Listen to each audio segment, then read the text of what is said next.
For one thing I representing a man for Uptown TV. Bad we bad, Gaza, bad we bad. Bad we bad, Gaza.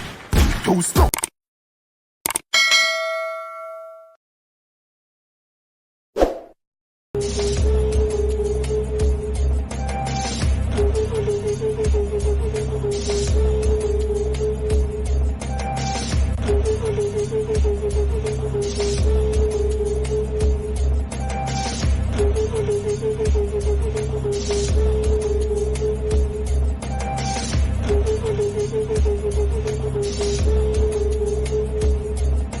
Yasama batachinoi, besama yemet nor, semi kades mangustienta, fegadi besama indionech, endi hu bemedir tihun, yala tenterachnen sitenzare, bedelachnem ikker belen, igna yebedelnen ikkeren demenil, awada fetna matagban, kakifu adenenen fi, mengist yante antanantana, highly maskam, lizleale.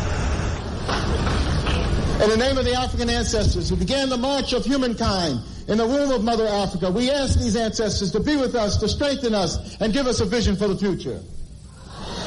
In the name of the African ancestors who began the march of humankind in the womb of Mother Africa and marched down the Nile, laying the foundations for human civilization and culture, we ask these Africans to be with us, to strengthen us, and give us a vision for the future.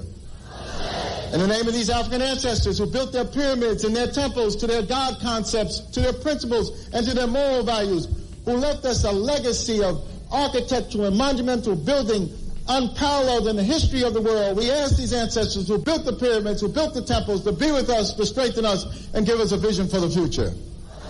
We ask these African ancestors who took this African culture and extended it throughout Africa, building the stone cities of Zimbabwe, building the empires of the Sudan, Ghana, Mali, and Songhai, building the Swahili city-states along the east coast of Africa, and in Christian Africa asking King Lalibela and giving him the courage to build the 12 churches of Lalibela from the ground down, monuments to the world. We ask these Africans who spread this culture to the Dogo and to the Akan and to the Yoruba and to the Bankongo and to the Zulu. We ask these Africans to be with us, to strengthen us, and give us a vision for the future. In the name of the Africans who opened up Africa, opened up the Nile Valley to other cultures and other peoples, and they came in and nurtured themselves on the African greatness. First coming in early were the ancient Hebrews, and they synthesized this culture and produced Judaism.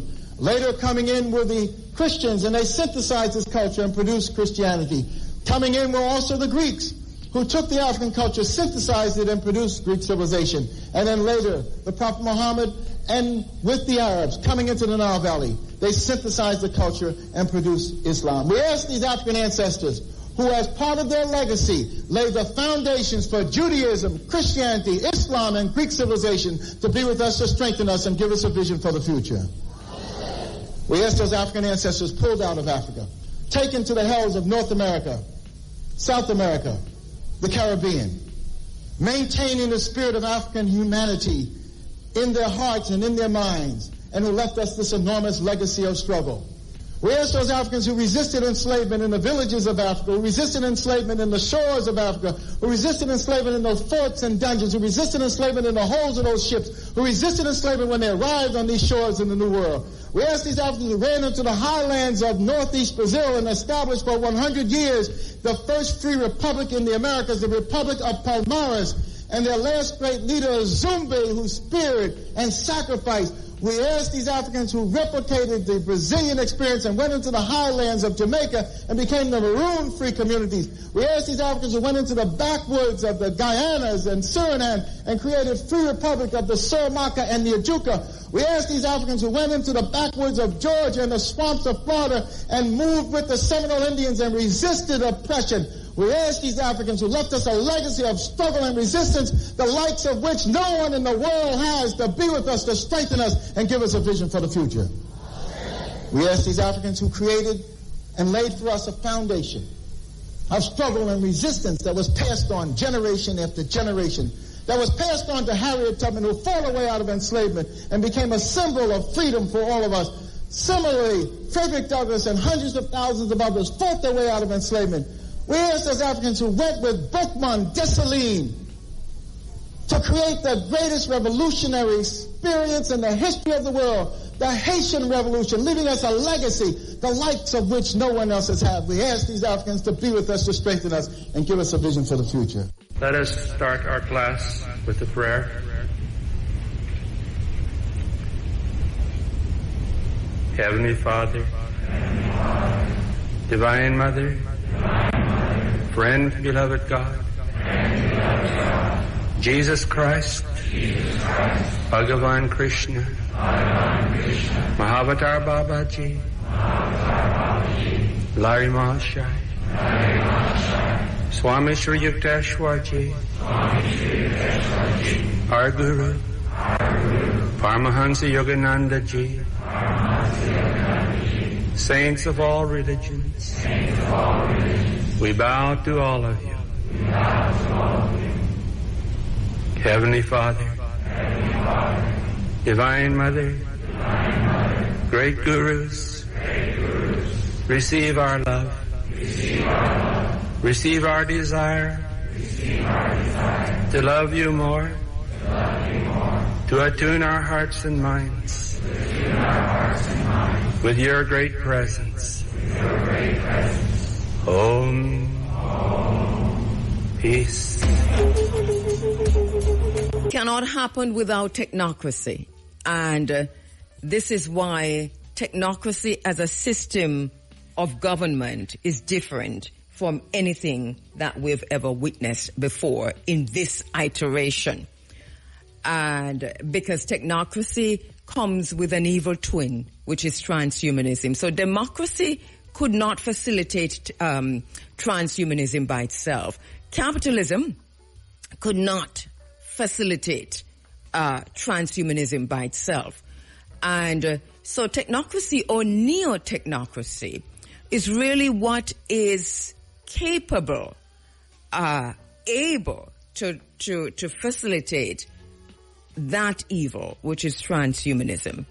This is why technocracy as a system of government is different from anything that we've ever witnessed. Thing about it is that we need to, why do we need to know about this? Yeah, why do we need to know? It's because there's going to be two classes. At some point, the color of your skin isn't going to matter. And the idea of who you think you are isn't really going to matter. Because what technocracy and transhumanism do is that they divide humanity into just two groups. And one group is really the slave class. And the other group is the enslaver class. Transhumanism is as evil as it is because these transhumanists, their plan is to live forever and to travel intergalactically.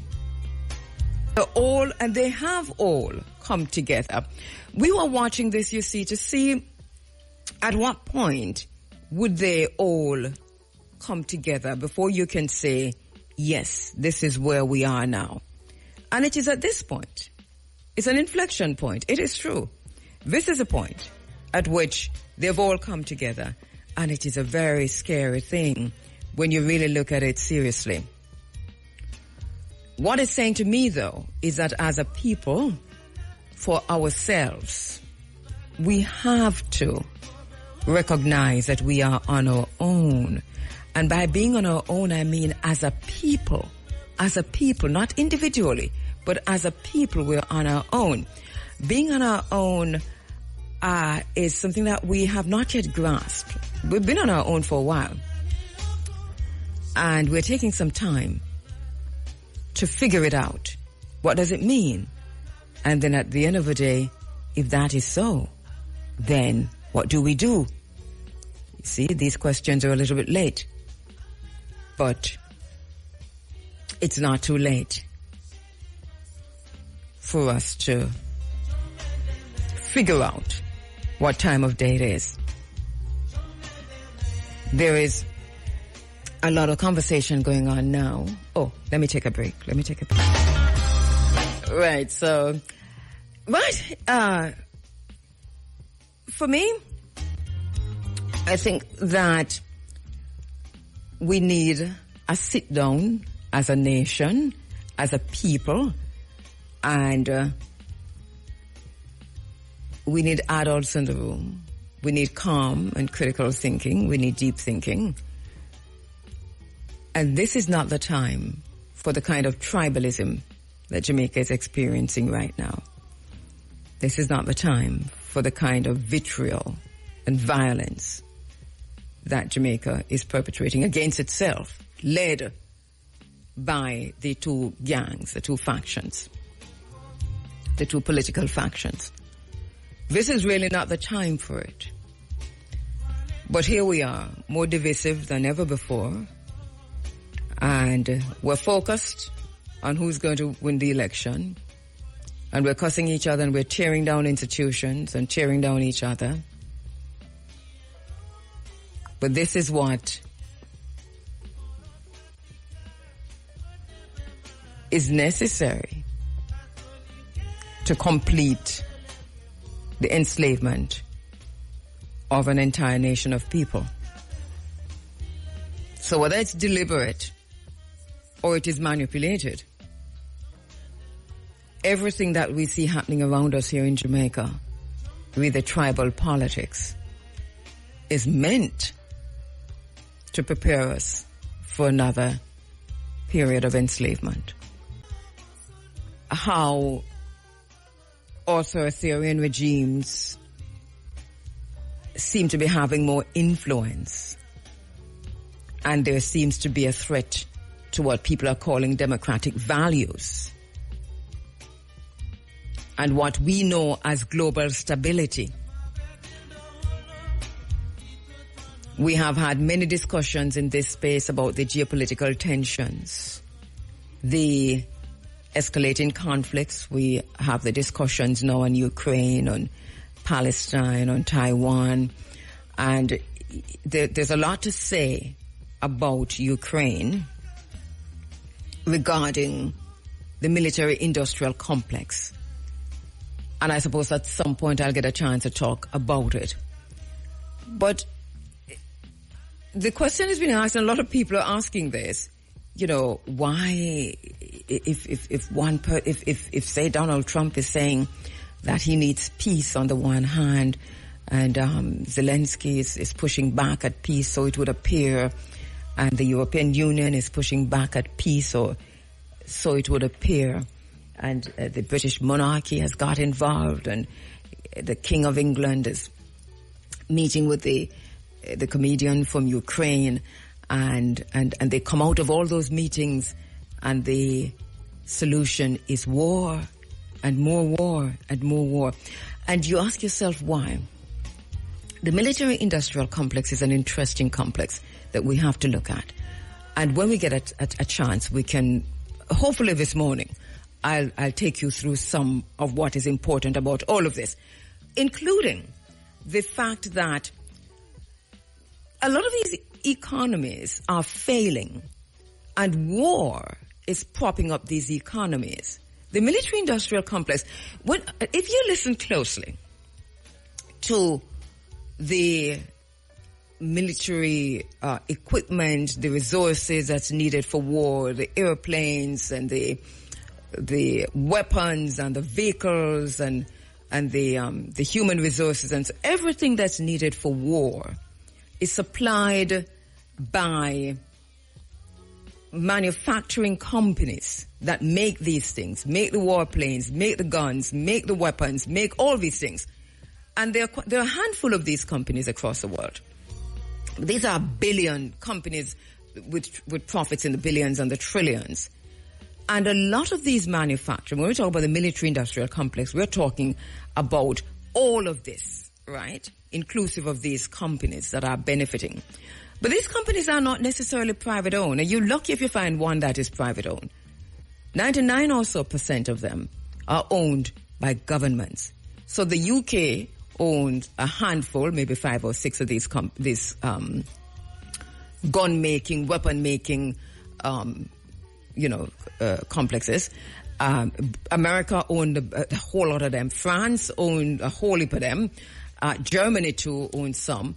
And so whatever monies, it's like money laundering. You know, all these monies that are being made available through however and whoever, those monies go right back into those economies. And that is why war is beneficial to them.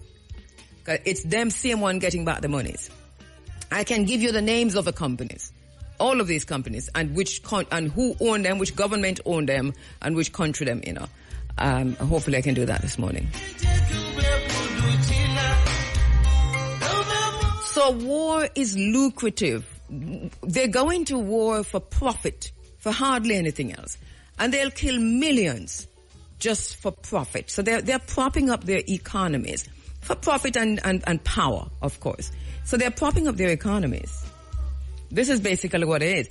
You know, Donald Trump is speaking honestly about a lot of this when he talks about the mineral deals and, you know, while Donald Trump is out here talking about Ukraine has to sign a mineral deal, for example, and they have to sign this before we go any further.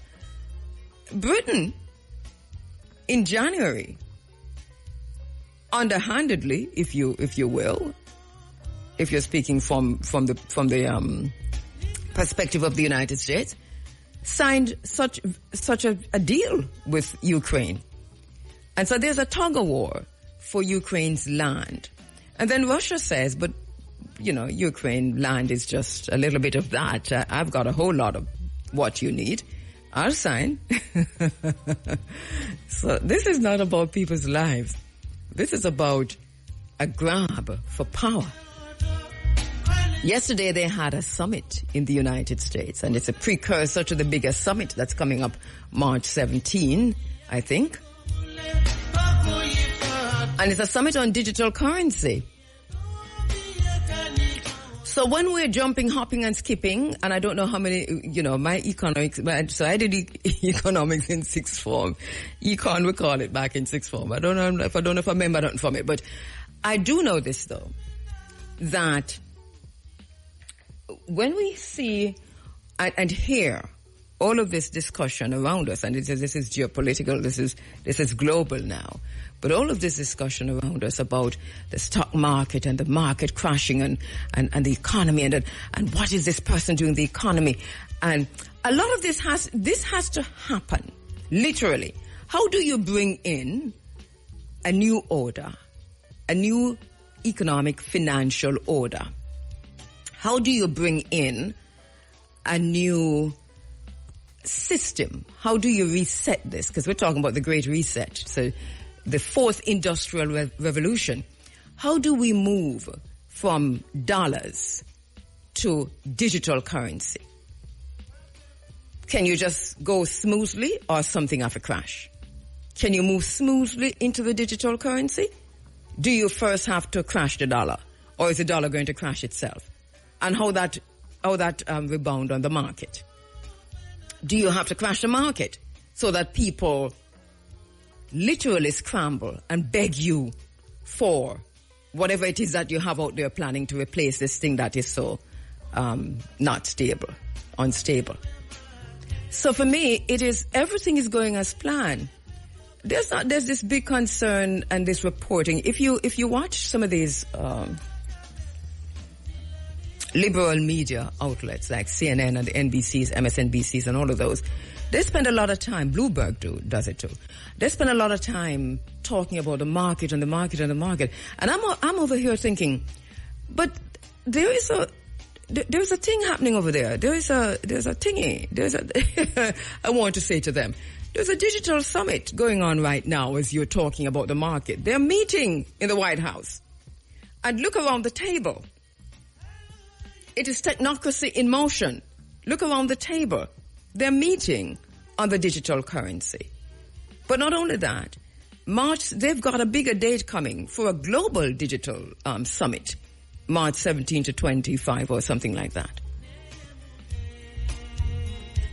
So there are challenges, obviously, to moving into the digital currency era, into, you know, bitcoins and cryptocurrencies and so on. But government want to control, so we're looking at a whole different thing.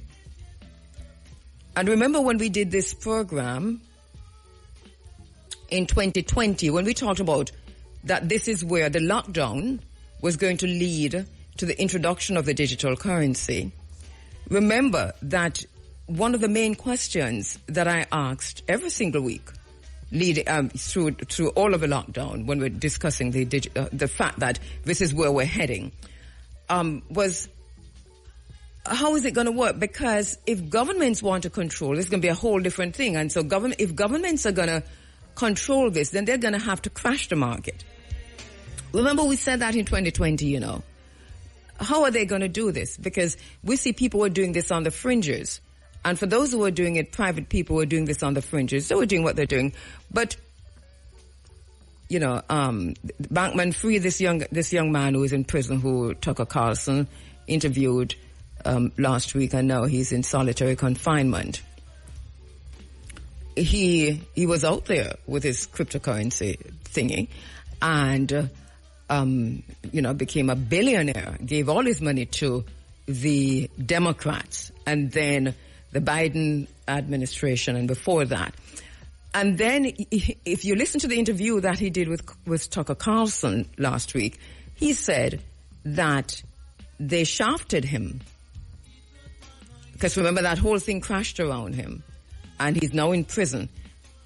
The prison Department of Justice said they didn't know he was about to do that interview, and so that he's now, in solitary confinement as we speak. But once again, I just want to underscore, everything is connected. I don't know if I'm making sense. If I'm not making sense, let me know. If I'm making sense, let me know also.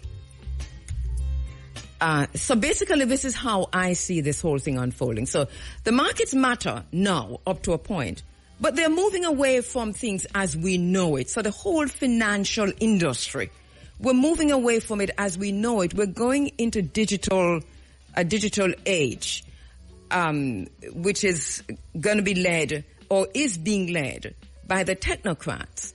And this is not the usual definition of technocrats that we know. It goes beyond that, because we're going beyond the technocrats to technocracy, which is coupled with another thing, which is transhumanism.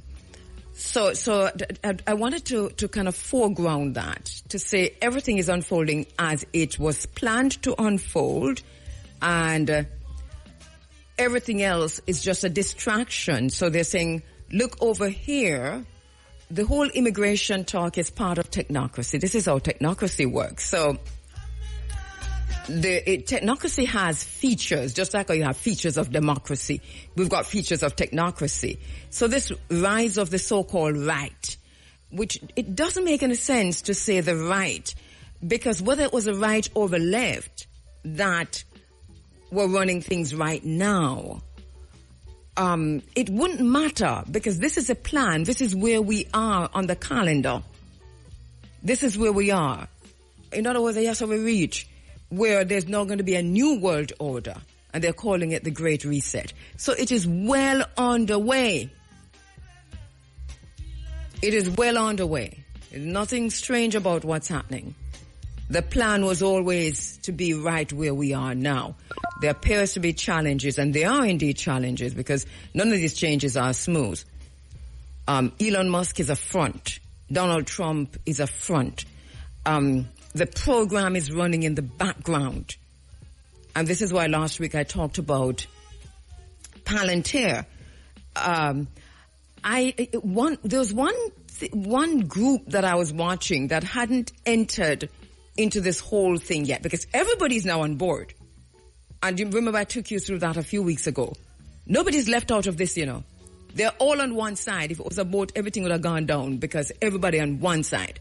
So all the technocrats, barring none, are now working with Donald Trump's government. And I say that deliberately in the way I couched it, to say it's just a time.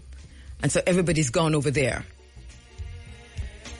There was only just one group left. And now, I just saw last week that now that group has entered the chat gleefully. Because Donald Trump came into power blazing big guns on his hip like Marty Robbins and talked about Panama.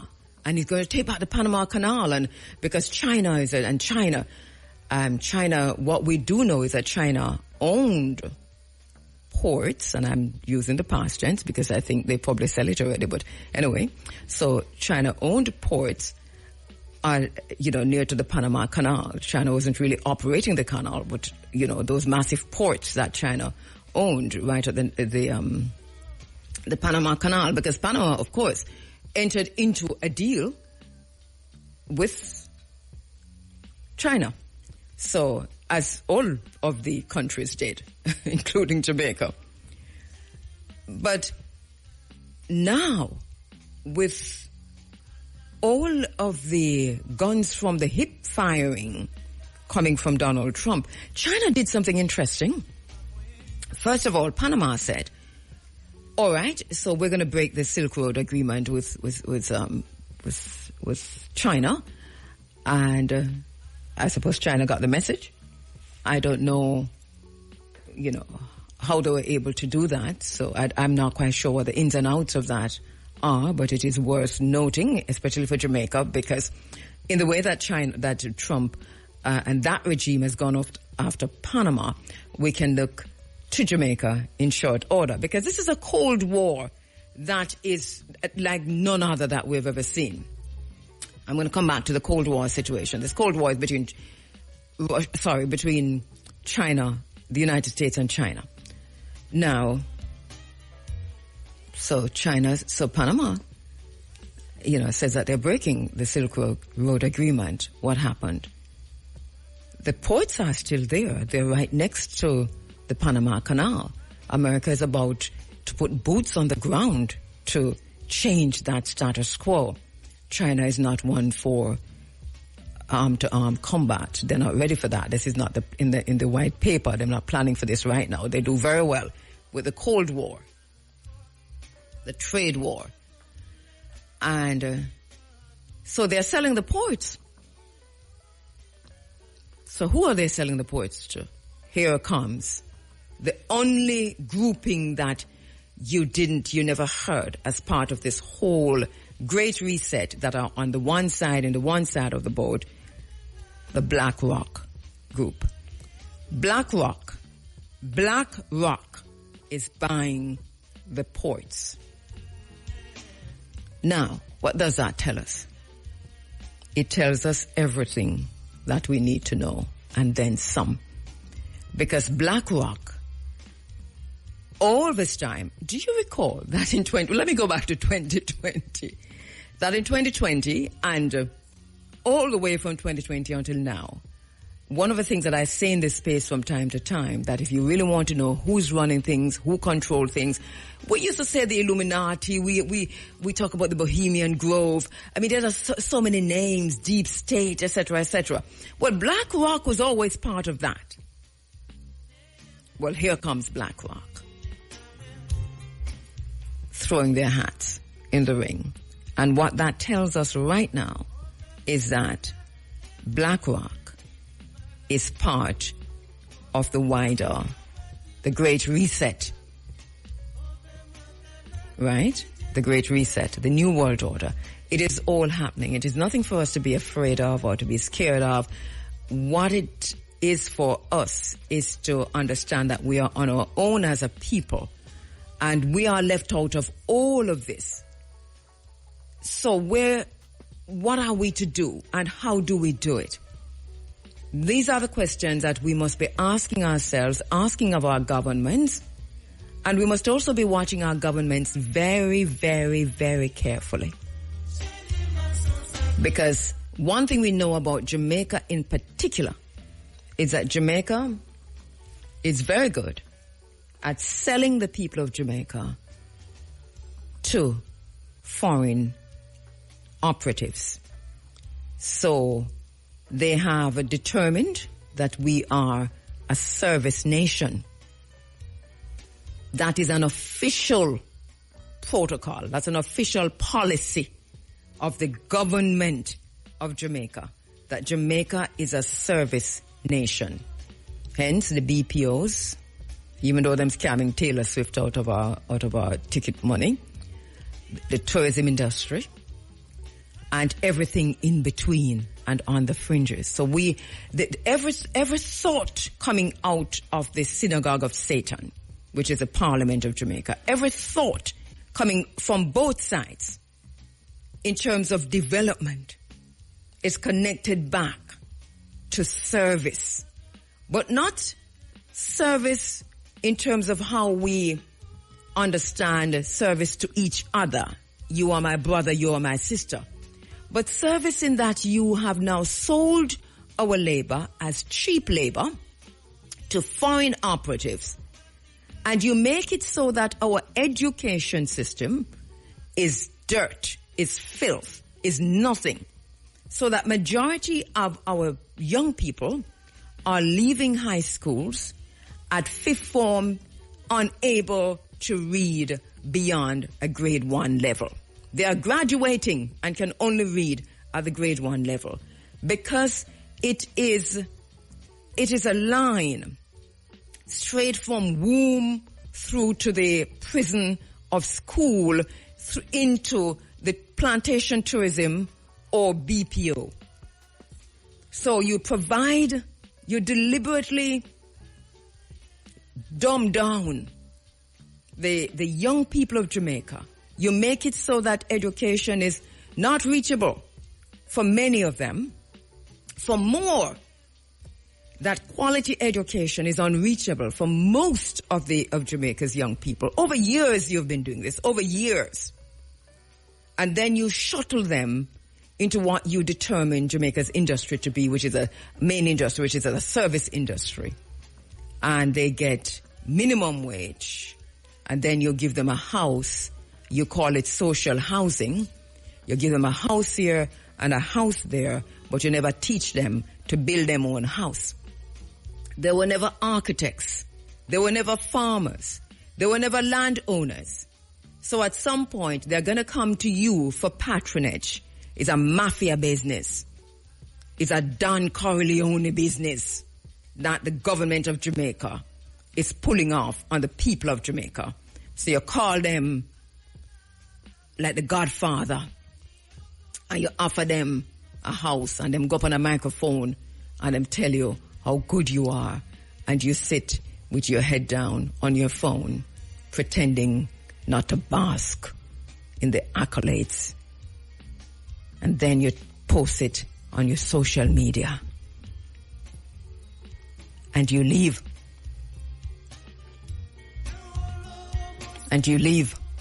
So this is where we are as a nation. This is our reality. It is what it is. We have to deal with the isness of things. We have to name the things, to treat the things.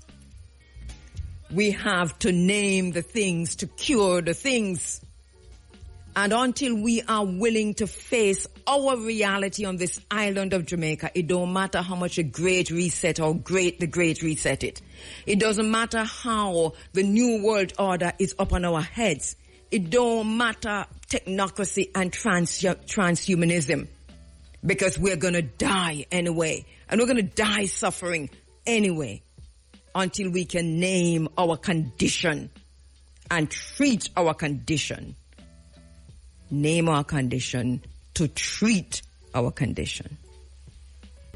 I'll try and come back to transhumanism and technocracy in a while, but, you know, we are hearing, it's all over the news, that there is an area in Kingston on the Palisades, Rocky Point, that has been desecrated, massacred.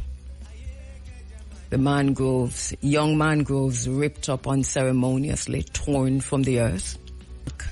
To the point I'm making, which is that our education does not provide or prepare us to be decent human beings, to be citizens, and to understand the relationship between the environment, between the land, and our very existence. And that is deliberate. So that is why bulldozers could be sent to Rocky Point. Is it Rocky Point? What's the name of that place out there on the Palisades where they sent those bulldozers? And to rip up mangroves. Because even to the point that you were sent, at every level, there seemed to have been no awareness, no intelligence of the relevance of the land and the connection of the land to our very existence, that you're ripping up mangroves, that you're not even able to identify what is a wetland and how important this area is. And where was the Jamaica National Heritage Trust in all of this? Because isn't that area protected area? I would have thought so. Fort Rocky, it's called. Fort Rocky. Thank you for sending me that. Fort Rocky. It's a very interesting situation that's unfolding there.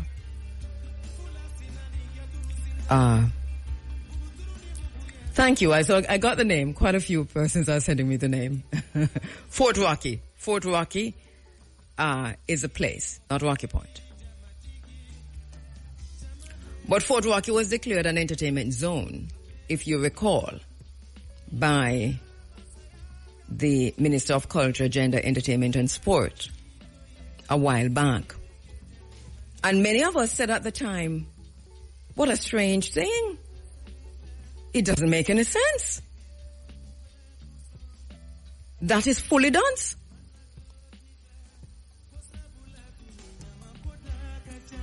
That's mad, sick head, no good. But it happened. So who sent those bulldozers? We have no trust in NEPA. NEPA, the National Environment and Planning Agency. We must find another.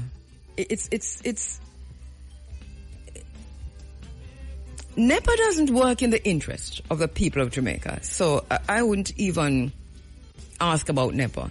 The egregious thing about that, though, is that they're supposed to. But what is the mandate of NEPA? The Jamaica National Heritage Trust. Goodness gracious me. Can you imagine the flora, the fauna, the animal, the people? Can you imagine? When I looked at that, I saw the pictures and the videos of what they've done to that piece of land there, going on the Palisades. My entire body went into spasm. I was in a state of shock. I couldn't believe that anyone would be so mad, so crazy, so out of their mind to rip up mangrove, to move all the trees away from the seaside, to bulldoze it down.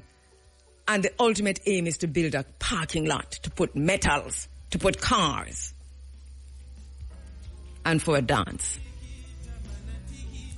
This is how serious our situation is. Our education hasn't prepared us for that understanding of a connection between the land, the mangrove, the sea, and our very existence. So them dig it down. It looks like a serious cavity. It looks like it's a desecration of a sacred space. That's how it looks. It makes you. I'm not quite sure if you don't look at this and feel if the tears don't run from your eye, but it run in your heart, it run in your soul, it run in your body, it run through your veins. then it tells you what time of day it is. I don't have much more to say about this, apart from to say how disappointed I am. How disappointed I am that so many agencies would have been involved in this, to the point where so much land was cleared to build a parking lot, to park car and to have parties. Because this is in Jamaica now, we're selling, and the entertainment value is what we're selling. And, it's nothing wrong with the entertainment value, but we have disconnected the entertainment value from the cultural value, the environmental value. And so that because you tear it all apart like that, entertainment stands by itself. And that's all you care about. So whether or not the artists, them mad sick head no good, whether them fully dance, don't matter. You're giving them the biggest stage. And at the same time, you're creating spaces for these entertainment events that are devoid from the culture of Jamaica, the environmental culture and the agri-culture of Jamaica. So that somebody in their madness, this is the madness of King George, somebody in their madness signed off on the bulldozing of the mangrove area, the protected area, I think named so by the very same environmental agencies and probably the Jamaica National Heritage Trust. A protected space that you've signed off on tearing that down, ripping that out, desecrating that space to park cars because you're going to have a party. Understand the party is to be March 15. Beware the Ides of March. Beware the Ides of March, because the mangroves are weeping still. And all the history of that land weeping still. And this is happening right across Jamaica, because if you go into, and this is wetlands we're talking about, but if you go into the watershed, one of Jamaica's most important watershed areas is Roaring River, the Rio Bueno watershed area, Roaring River, where the Roaring River appears in St. Ann, Miami Bay. If you go there now,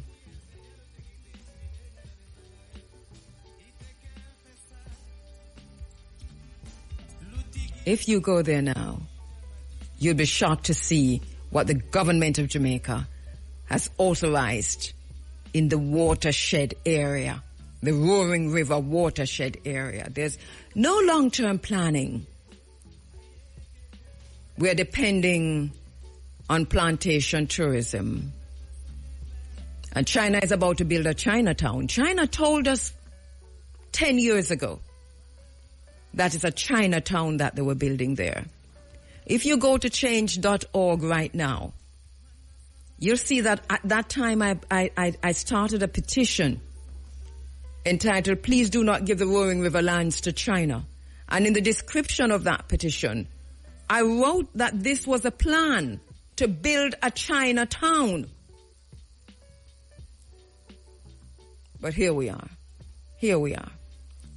On this side,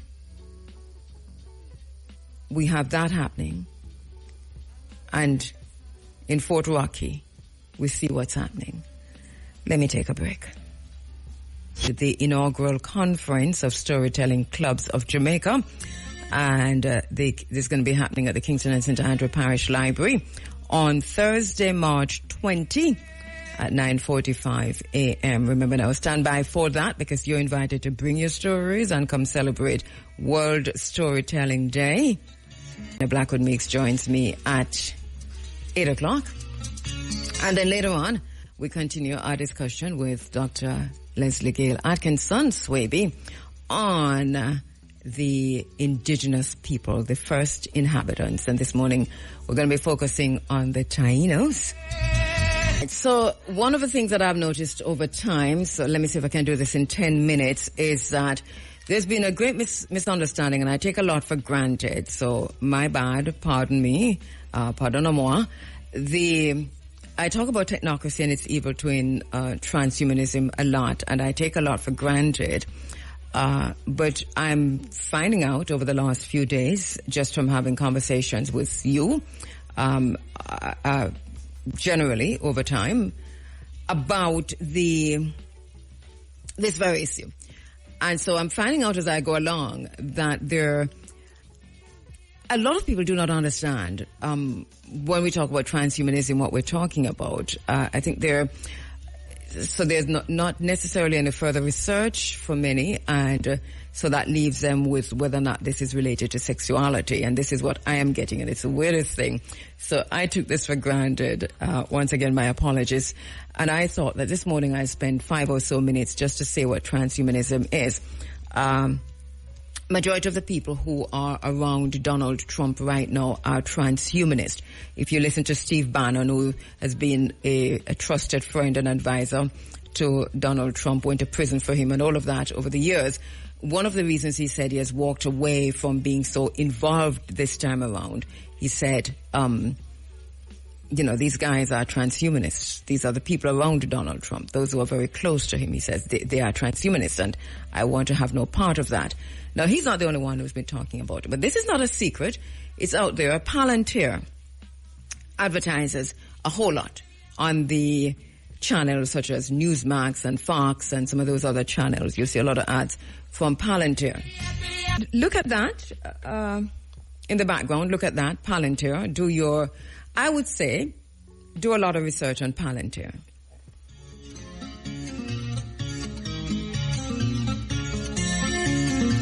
Also, know that Elon Musk himself is a transhumanist. Peter Thiel is a transhumanist.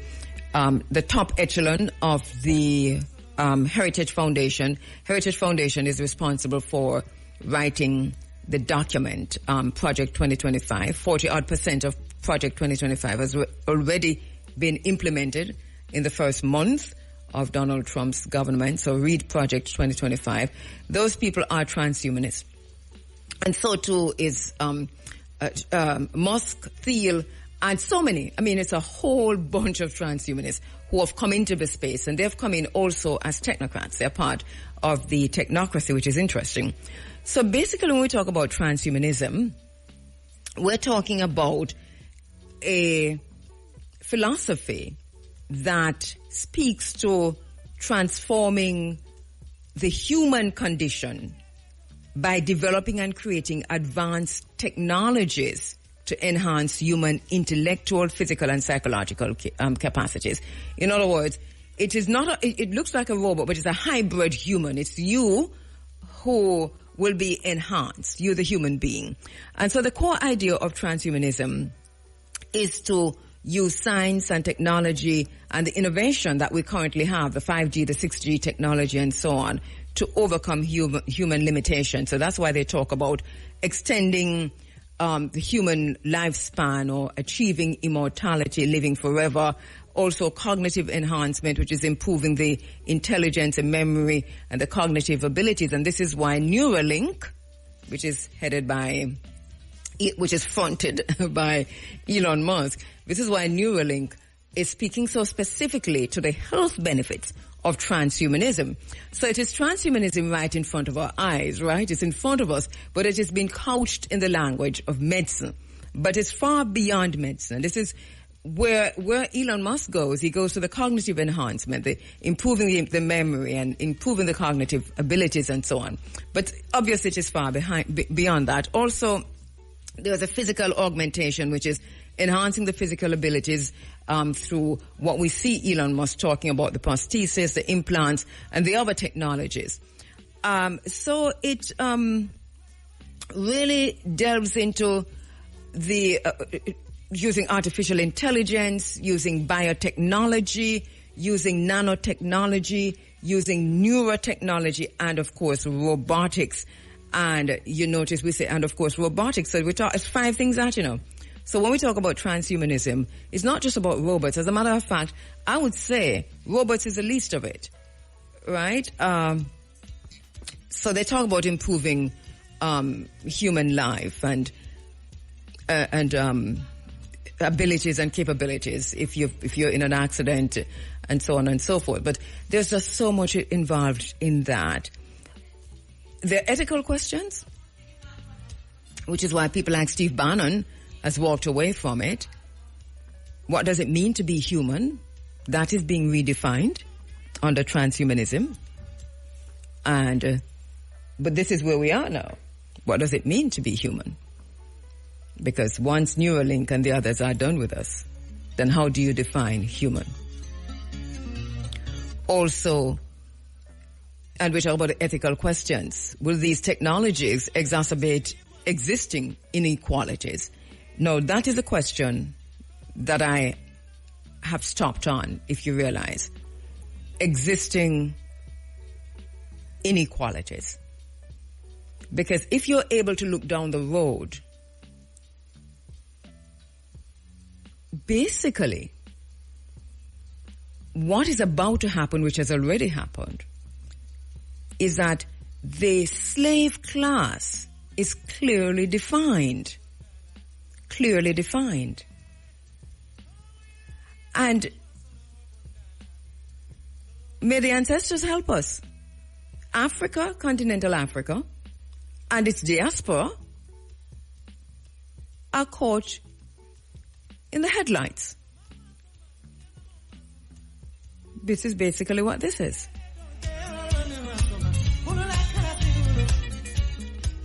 Who is going to ensure that these technologies are used responsibly? That is a question.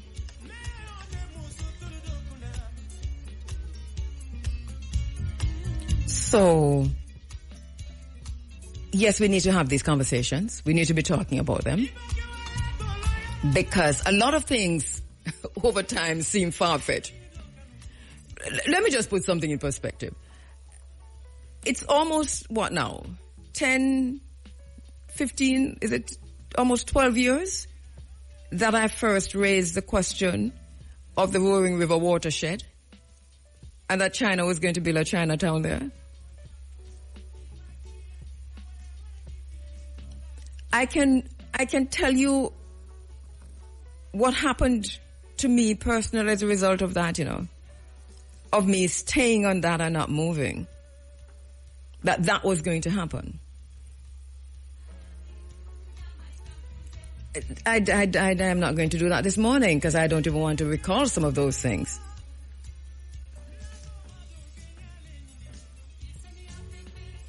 And we could go on and on and on, but yeah.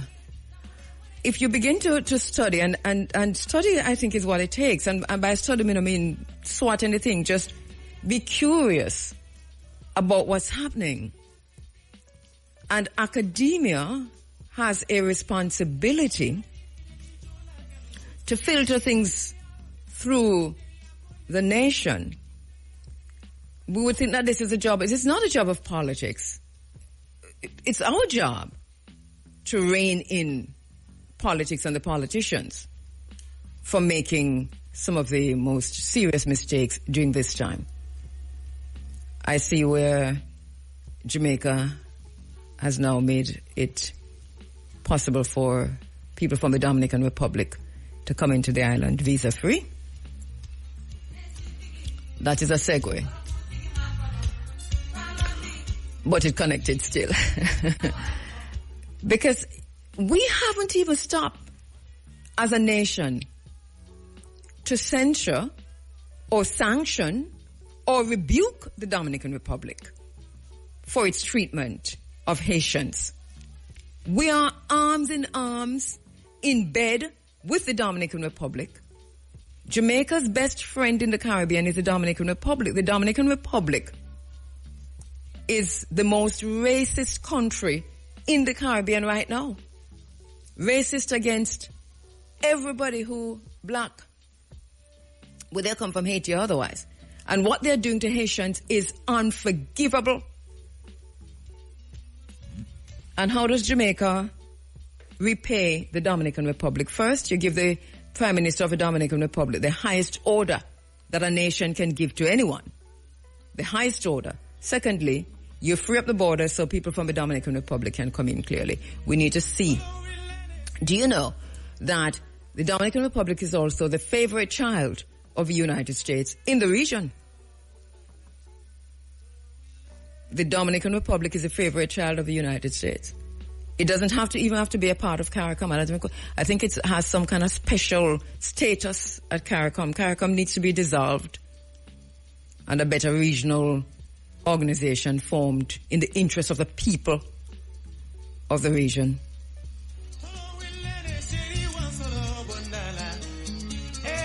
These are the kinds of things that Jamaicans will do. There are just too much dunce people running Jamaica. This is, and by dunce I don't mean book learning. I mean lack vision, lack intelligence, lack the ability to think critically, to think deeply, to see. If without vision the people perish, for crying out loud. Don't even know how to tell. I don't know what to expect from, the political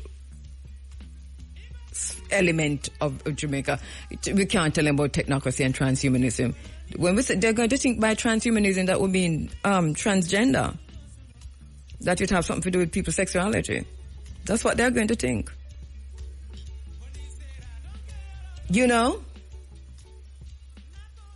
Look at Roundup. Look at Roundup. Look at GMOs. Look at what Jamaica is doing at the Codex Alimentarius, the Codex. Well, we have a problem. I don't know. I think we, the people, we are going to have to be the change that we want to see, and we're going to have to reject. We're going to have to reject anything that's coming at us that is not good for us. That's basically it. That is how I'm seeing it. We have a lot to talk about. I promise you that I'm going to interview I'm going to interview myself. I know that I have to spend some time talking about technocracy, and I do know that I have to spend some time talking about transhumanism. This I'm very, very clear on. I also have to put this whole thing in the geopolitical context, which we have been trying to do since the beginning, since December, actually. And we'll continue on this track just to flesh things out for a better understanding of where we are and what is our responsibility. Because not so much what them doing, it is what are we about and what are we supposed to do? How are we going to survive? I keep pointing to agriculture as being one of the most important things that we can do to protect ourselves, to survive. It's an existential crisis, to prevent the enslavement of our people. And I still hold that it is the most critical thing for us right now to go back to the land, to ensure that we can feed ourselves. This to me is critical. And once the land is there, we can house ourselves. Once the land is there, we can feed ourselves. So there's food, shelter. These are the two most important things. And once the land is there, we can use whatever upon the land to make clothes and shoes, if it comes to that. This is basically it. And I'm not saying that this is like we're near to this next week. I'm just saying the trajectory, and it's a program that is running in the background. We're not blind. People are hoping that tomorrow somebody will rise up and overthrow the U.S. government as it is now. And once that has happened, then everything will change. Nothing will change. Nobody's going to overthrow the government. Nothing will change. Because it doesn't matter who comes in. The program is running in the background. It's set already. This is a great reset. What do you think people are going to do with 6G technology? What do you think people are going to do with 3D printing? What do you think people are going to do with the technology that is available? They are already doing it. They cloned Dolly the sheep many moons ago. And nobody has stopped to ask how many other people them cloned since Dolly the sheep. Didn't you see how many Joe Bidens were walking around? I know it sounds weird, but go back and look. There were 5 or 6 of them. And I don't know how many Donald Trumps there are. It is what it is. I deal with the business of things. My eyes not fooling me. Time and I is 8 o'clock. I'm going to join Amina's storytelling because I think this is where I might do better. All right, we go to the phone lines online. Dr. Amina Blackwood Meeks, and we're going to be talking about the inaugural conference of storytelling clubs of Jamaica. Dr. Amina Blackwood Meeks is the founder, artistic director of Ntukuma, the Storytelling Foundation of Jamaica, and she joins me online. Amina, my sister, good morning. Good morning, my sister. Please allow me to put in a chapter to the many stories you just told. Okay, go ahead. Yes. Our farmers must be paid. Yes. People who sell rum, rich. People who push drugs, rich. And our farmers who keep us alive are poor. Our farmers must be financially rewarded. Mm-hmm. And agriculture must be taught in schools as science. Yes. Not something you do when you can't do anything else and you go and you duck the ground and hope that something happens. And listen when rather tell you that prepare to lose 1/3 of everything you plant. And then the rest of the world, I hope that we are learning from the current global situation that all of us need to be self-sufficient. That's the only way that the USA will stop behaving like a gang leader and hold the rest of us to ransom. Yes. If it is one thing which has been revealed is how the whole world that have all the resources, the mineral, the gold, the cocoa, the coffee, the everything, is dependent on a place that doesn't have anything. That has to be wrong. And let me join you in your madness because people don't believe that you can actually clone human beings. But there is a book that was made into a movie many years ago based on historical facts called The Boys from Brazil. And it was about an attempt to recreate Hitler. And so basically what happened was that a reporter from Vienna was found murdered. And they went to a family to say, what do you know about this man? And they saw this boy with the most piercing blue eyes, and they couldn't forget it. And then a couple more murders happened, and then go to another family and see the same boy and say, I wonder if they move. Was this child adopted? Until them find 6 of him. And then say, back up, what is going on here? And 6 of them had been created or recreated under the circumstances and placed in homes under the circumstances within which Hitler grew up. Because them had to make sure that nurture and nature came together. Yes.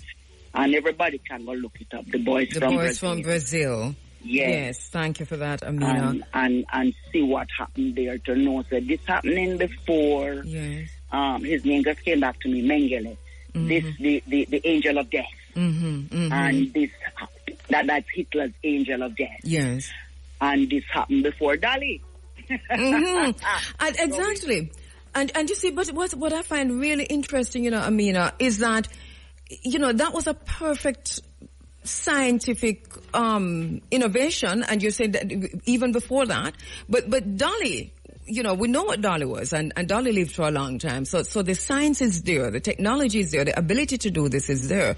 You can clone anything. You're just depending on the ethics now, whether or not people behave in an ethical way, not to clone human beings. Cloning people not have no ethics. But that's the point. Ethics, not in the same sentence. Them in a different sentence that name jail sentence, but not in the sentence that we speak. They're not in the same sentence. No. Yeah. All right. I mean, that is a good segue to take us now to another sentence, which is the inaugural conference of storytelling clubs of Jamaica. I want to start at the storytelling clubs, Who are they? Where are they? Right. And yes, a little bit about them. It's an idea whose time came a long time ago. Yes. And a long time ago, we approached some cultural agencies. Amongst them is one of the chief partners of Entukuma, which is the Jamaica Library Service, to say, look here, there is so much disenchantment with the world. And we saw that during COVID, how disenchanted we are. Yes. And there are many people who have written about the power of storytelling to re-enchant ourselves. And there are so many stories about who we are and what we have given to the world that have the potential to enrich, to save us, to unify us, that we don't know. And so Entukuma went on its own research, and in 2022 we dug up 2 stories which we published on our 2023 calendar. And the story was about how Jamaica give the world, this is how we put it, Jamaica give the world the rules for football. Because the Taínos then used to play them game. At Batay. Yes. And there was a little girl who was just a wizard at this game. And there was going to be a regional, may I call it that now, World Cup tournament of this game in Puerto Rico. Yes. And all the Tainos from around the region go to this game. And Jamaica carried this little girl whose name I can't pronounce properly, Raygua. So I need to brush up on how to pronounce that, and so my Taino friends need to advise me. Well, I have Dr. Leslie Gale Atkinson Swaby coming on right after you. Raygua. Yes. You sure how is them I'm telling you, yes. Right. Yes. So when the Jamaican team arrived in Puerto Rico with this little girl, them laugh her to scan. You know, I know it's a world tournament we have. Where I go with this little picnic. To cut a long story short, Jamaica won the tournament. Of course. And she was the man of the match. Yes. And when the Spaniards came, they taught the Spaniards the game and all the rules of the game, which evolved into the rules of football. Right? So that's one story that we actually dug up and published. Yes. The second story is about Jamaica's contribution to the Industrial Revolution.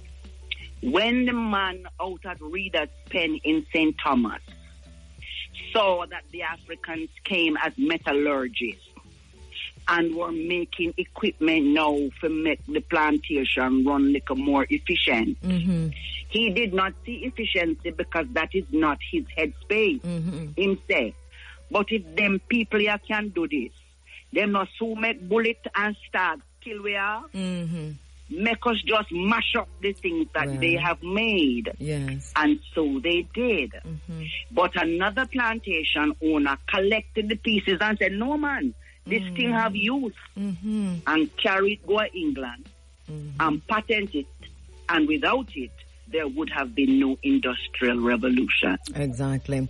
So we have these stories to tell. And each parish has a unique set of stories about themselves, about people who evolve in their community, like Cicely Williams and T.P. Lecky at two different ends of the island, Westmoreland and Portland. But people in Westmoreland don't know Westmoreland story. Right. Much more to go know the Portland story and vice versa. Exactly. And we can do any permutations on that. Yes. Last year, our storytelling festival, which always have a theme, the theme was Discover Anansi, Discover Jamaica. And we wrote a number of stories about where Anansi visiting and planted clues, and the children had to guess. But when we came together in the workshop to talk about how to find the stories and how to craft them into performance pieces, you know, say people in a Clarendon tell we say, them not know nothing unique about Clarendon. Oh. And we had to say the fishing village, the alley church.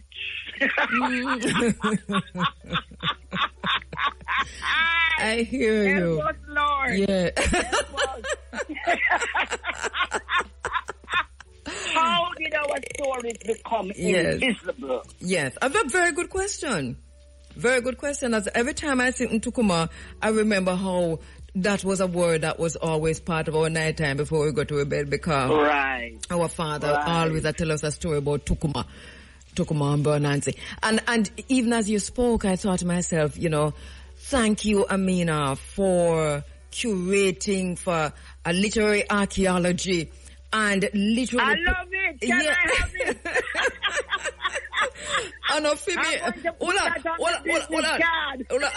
Can I just say something? A very intimate form. No, we borrow it. We are sharing it. Yes, go on with it, Amina. Run with it, Amina. Run with it. Yes. It is basically what it is. But beautiful. So, on Thursday now. We're working with the library. And clubs can be set up in schools, in communities, and in the libraries. And a critical thing about the club is that each club must have at least one senior citizen. So we have advised the National Council of Senior Citizens that we're doing this thing, and there is no uncovering or rediscovering who we are without our elders. So we want them in the club. So the conference on the 20th of March, which is World Storytelling Day, is going to be at 10 o'clock at the Tom Redcom Library, which really is the Kingston and St. Andrew Parish Library, but all of us grew up and call it the Tom Redcom Library. Yes, sir. There will be a couple of performances of stories, but the aim of the conference is to make sure that all the attendees leave with a structure.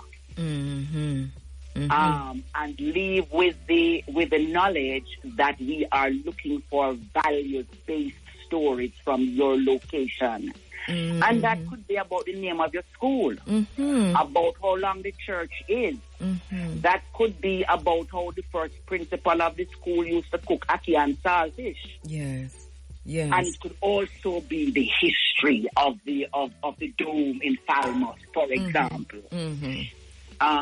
But when I travel around Jamaica and I go out of Kingston, I mean, I hear the same Kingston song and the same Kingston dance, and then the dominance of the culture that has been created in Kingston overshadows the uniqueness of the parishes. And so we want to get back to that place where we are, where Marcus Garvey said, we are astonished by that which we have to give to the world.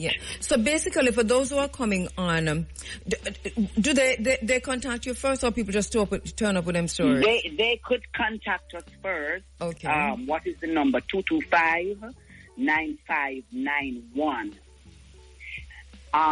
One teacher and 5 students, because the library can't hold 1,000 people. So one teacher and 5 students. We want to be seated by 9:45 a.m. So we have a prompt 10 o'clock start. And part of what will happen in that conference this year, and Tukuma launches its children's theater season for Child Month. Yes.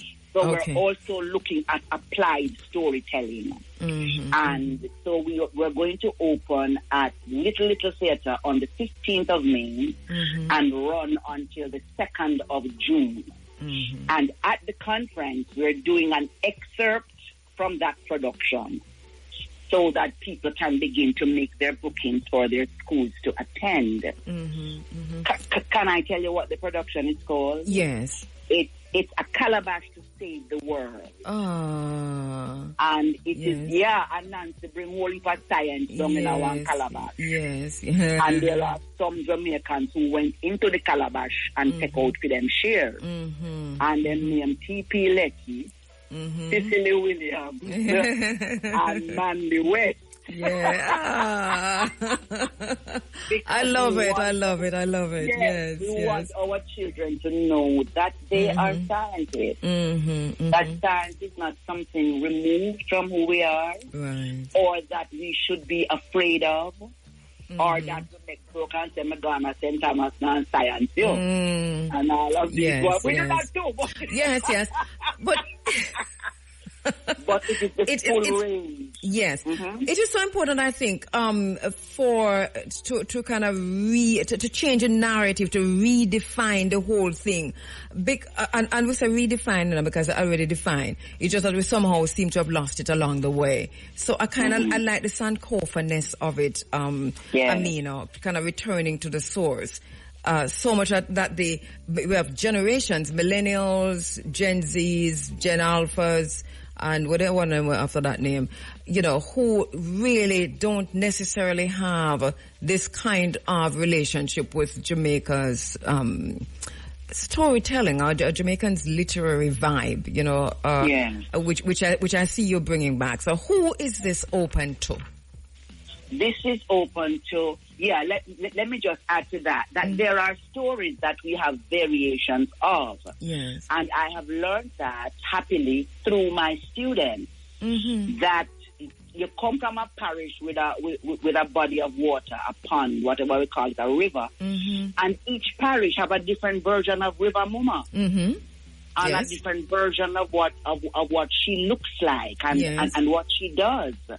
And so we have learned not to say that's not how the story goes. Right. Because Marjorie Wiley has taught us that where the folk songs are concerned, there is something called traveling melodies. The folk song leaves Kingston and go to St. Catherine and take on the flavor and whatever is current in St. Catherine.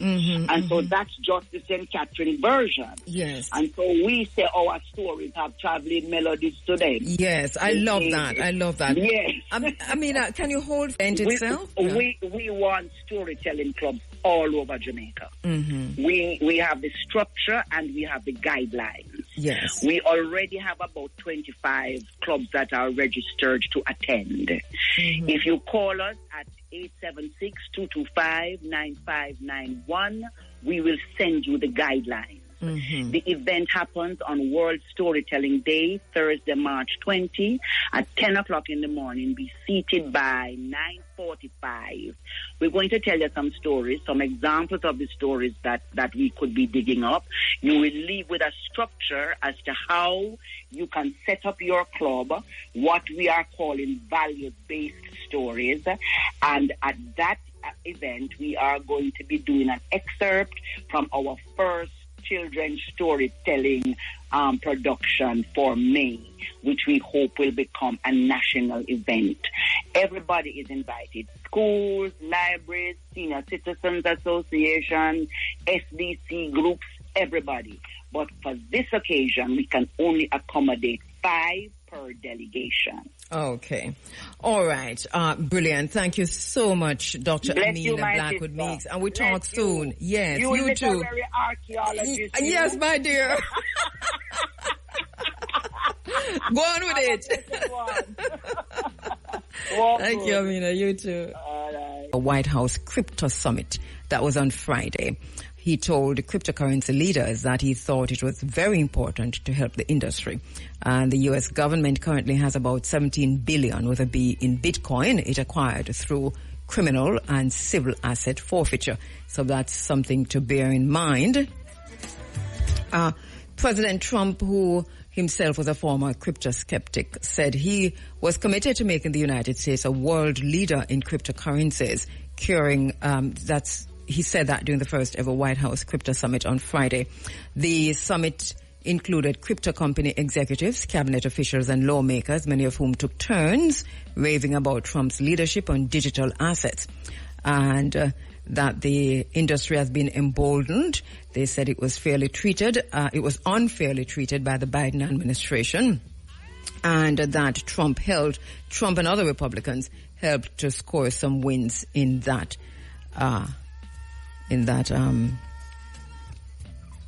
last election. All right, so they're talking about strategic Bitcoin reserve, and he signed an executive order establishing a strategic Bitcoin reserve. The reserve would essentially bar the U.S. government from selling Bitcoin it has acquired through criminal and civil asset forfeiture. The U.S. government currently has about $17 billion in Bitcoin. The order also allowed the Treasury and Commerce departments to come up with budget-neutral plans for the government to acquire additional Bitcoin, though no details of what those plans might look like have yet been released. Winners, join us again at 10:30 a.m. for another chance to win in Top Draw, dollars, pick 2, pick 3, pick 4, hot pick and cash pot draws. Here at HiPro, farming is in our DNA, so we know the value of all you do. HiPro, let's get it done together. The time by HiPro is now 8:36. The indigenous people of Jamaica.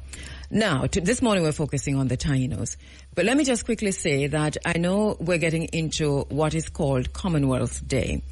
If there's ever a name that we need to get rid of to decolonize ourselves and decolonize our minds, it's that grouping of people who are identifying as Commonwealth. So it's a British Commonwealth, by the way, and it seems to me as if nobody wants to get out from under it. They're all under that umbrella. It's like a disease like dementia and Alzheimer's, and I don't mean that lightly. So that's coming up on, I think it's tomorrow, is Commonwealth Day. Already we've seen Charles III put out a message calling for unity. We need to tell him what to do with that message, but we can't do it on the radio. But in the meantime, what I would like to suggest for our people is that there's a book. I recommend books a lot in this space because we do have a book club. But there's a book I'm going to be recommending in the strongest way possible. I want us all to get a copy of this book. I wish there was a way I could get copies and just give them away. We need to read this book, and I'm going to implore, I'm begging you all, at least one of this book in every single home. It is called Britain's Black Debt. It is written by Hilary Beckles. Please read this book. You know, I'm to the point where I'm thinking that I need to probably read a paragraph per week or a chapter per week. I don't know if he's done an audio book, but in the meantime, please get a copy of this book for your homes. Read it a chapter per day or a chapter per week, but read it. Britain's Black Debt. And I think in a show of resistance to this so-called Commonwealth Day, we should all be reading, if even one paragraph, tomorrow. Let us read this. Let us take copies of it. Let us post it in our social media spaces. Tag the royal family. Tag the British government. Tag all of them, and tag your own governments. Because this whole idea of Commonwealth is ridiculous. We still remain under this umbrella. We still remain part of the British monarchy, and we're pussyfooting around talking about, you know, what kind of president we're supposed to have. We need to get ourselves from under the British monarchy. Anyway, I don't want to go off on that, but just to say, please read the book, Britain's Black Debt. Let me give you the full title. Britain's Black Debt: Reparations for Caribbean Slavery and Native Genocide. Britain's Black Debt by Hilary Beckles, Reparations for Caribbean Slavery and Native Genocide. We go to the phone lines now for my special guest, Dr. Leslie Gale Atkinson-Swaby, lecturer and archaeologist in the Department of History and Archaeology at the University of the West Indies, Mona Campus. She edits a book, The Earliest Inhabitants, The Dynamics of the Jamaican Taino. Dr. Leslie Gale Atkinson-Swaby, good morning, my sister. Thank you so much for coming back. Greetings, Kabu. And I thoroughly endorse that recommendation, Britain's Black, that for as many readers across the island and across the region. Yes. That is indeed a very, very seminal volume, and and your arguments, about us seeking to be a republic and Commonwealth is very pointed, very pointed indeed. Thank you so much, my sister. Thank you so much. And let me just say thank you so much, because last week, and you've been here before talking about the earliest inhabitants, but as usual, the responses have been like off the chain. Just people saying that, and I told you before, we didn't know this, we didn't know this, we didn't know this. And I'm saying to them, but we never know either. If we didn't know, we would have do it before, But, So we're learning as we go along. And thank you so much for the research. Thank you for the work. Thank you for the publications. And for those who weren't here last week and the times before, we're going to take a minute or two just to start with the earliest inhabitants that we know before we segue into the Tainos, because we're focusing on the Tainos this morning. So once again, just remind us, Leslie, about the three earlier inhabitants before indigenous peoples, before the Tainos. Well, it's specific to Jamaica, though. Yes. So we're talking about the ancestors of the Taino, the Ostinoid, who settled the island by the 7th century. Mm-hmm. And we're also talking about the Mayakoid, who we believe came over from our sister country, Haiti, by the 9th or 10th century. Mm-hmm. And then we do have variations of the Mayakoid that existed by the 12th, 13th century, known as the Fairfield Complex or Montego Bay style. Mm-hmm. And largely some sources look as far back as 10th, 11th century, but generally when we think of the Taino, we think about the development that takes place in the region as a resulting of the interaction of these earlier groups that forms what we know as the Taino culture, which is iconic with productions of wooden artifacts such as the doho, such as the semis, the ceremonial staff. These are some of the things that you see on display at the British Museum and also here in Jamaica at the National Gallery of Jamaica. Interestingly enough, I have a short break, so it's nice as we talk about the Taino presence in Jamaica. Now, Leslie, all right, so let's look now then at, so the Tainos are indigenous to Jamaica. To the Caribbean. To the Caribbean. I mean, in terms of... To the Caribbean and Jamaica, yes. Yeah. Yes. The Tainos settled in the northern Lesser Antilles. They settled most of the Greater Antilles. The only the country in the Greater Antilles that doesn't have complete Taino distribution would be Cuba. They settled largely in central and eastern Cuba, but western Cuba is believed to be the Guanahatabey, or formerly the Siboney people. The Taino also settled in what is known as the Bahamian Archipelago, which comprises of Turks and Caicos Islands and the Bahamas. Last week and the week before, you talked about the extent to which you do not believe, and how ridiculous it is too to think that entire peoples would have just died off like that or disappeared. When you talk about the other groups, the Ostinoids, the Mayakoids, and so on, and you're saying it's a general problem I have. Across the globe, where I think they underestimate how resilient humans and cultures can be, and one of our greatest skills of being a human is our adaptability, and I don't think we pay enough attention to that.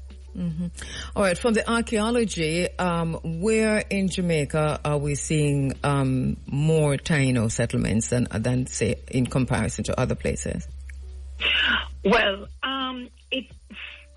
That's a tricky question. So, I mean, all of Jamaica is Taino country. I mean, Jamaica is derived from a Taino word. It's funny, though, one of the things we don't have to worry about is taking back the name Jamaica.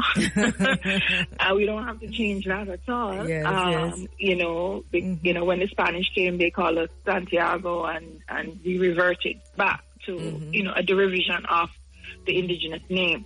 So there is Taino and their ancestors, their sites across Jamaica.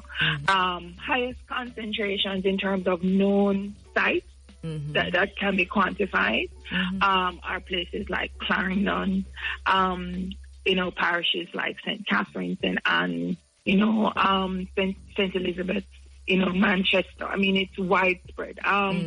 The lowest distribution really to date would be Portland.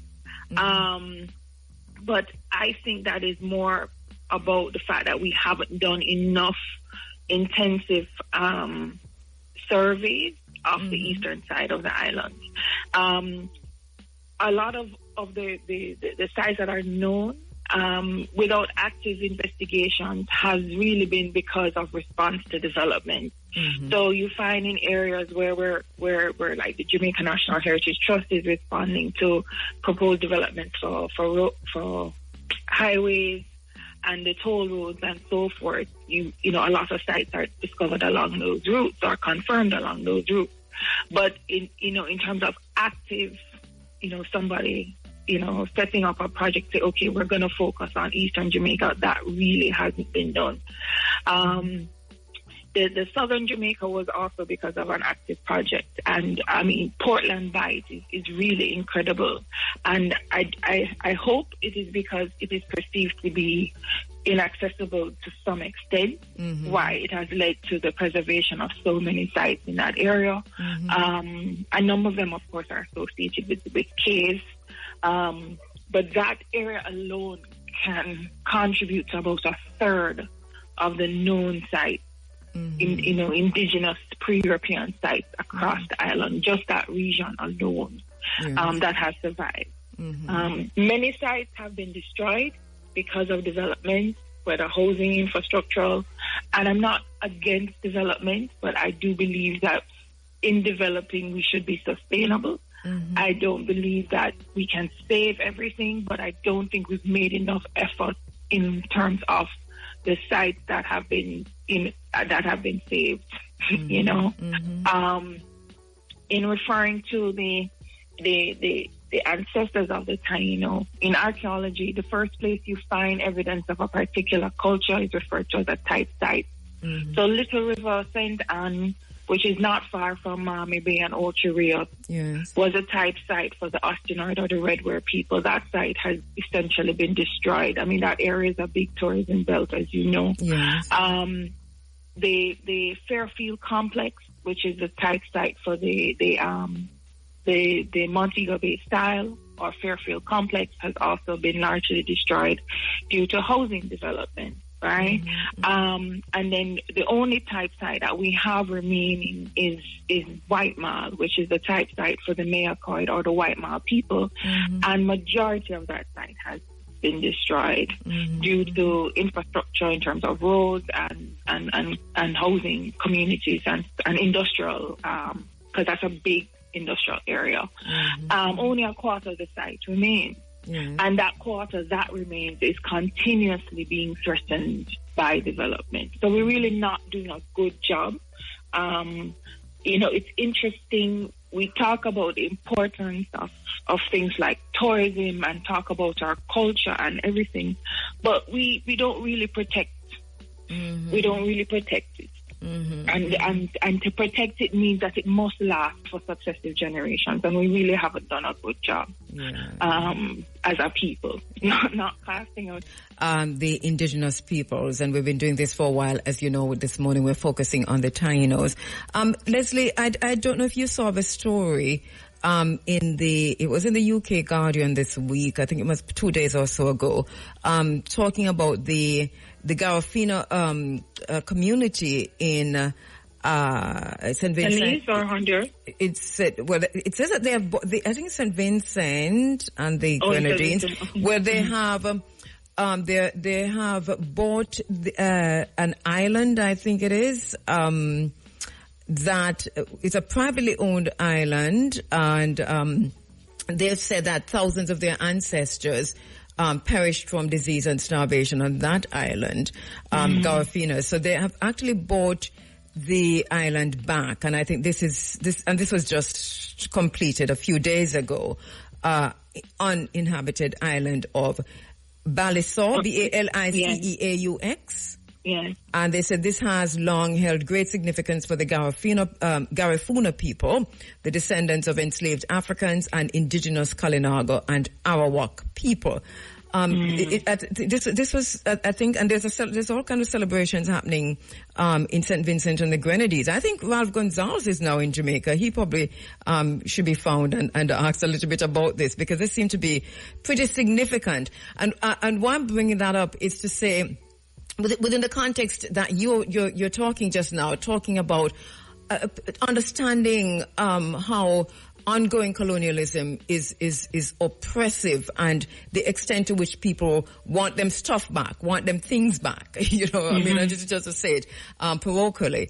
But this, so we see this where they were able, but they had to buy it back. This is what happened with that island.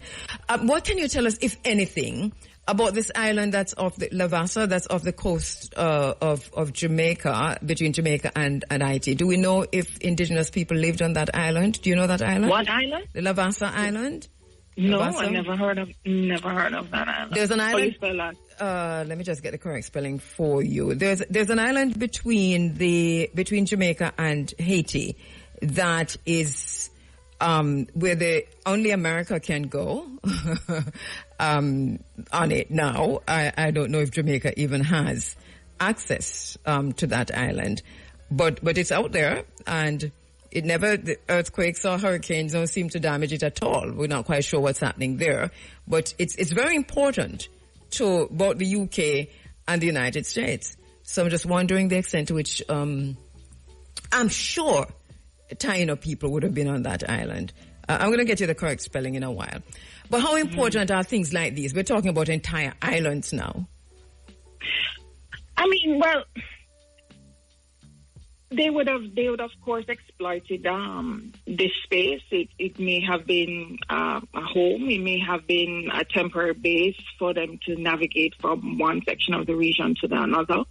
I don't know specifically about this island, but in terms of, just general approaches, in terms of our attitudes towards the island, towards the Caribbean Sea, and how interconnected the people are, I don't see why it wouldn't have been of importance. It is funny. We are trained to think of the sea as a divider. But for indigenous people, it is a way of connection. One of the things that we've realized is that, the kinship relationships that exist across the region also was in existence in this pre-European period. So, you do have families, you do have alliances that are taking place, and that I think they've really underestimated the navigation skills of the indigenous people. I mean, in terms of, they're always talking about, they couldn't have, but they clearly have. They had different types of vessels for their needs, and the fact that you have similarities in the languages, in terms of words that are borrowed, in terms of similarities in the traditions and so forth. One thing I should highlight, although we use the umbrella term, starting to research, and there is a lot of things that we don't know and that we should explore. All right, let me spell the name of the island for you, Leslie. It's Navassa, Navassa Island, and Navassa, Navassa, and it is located between Haiti and Jamaica.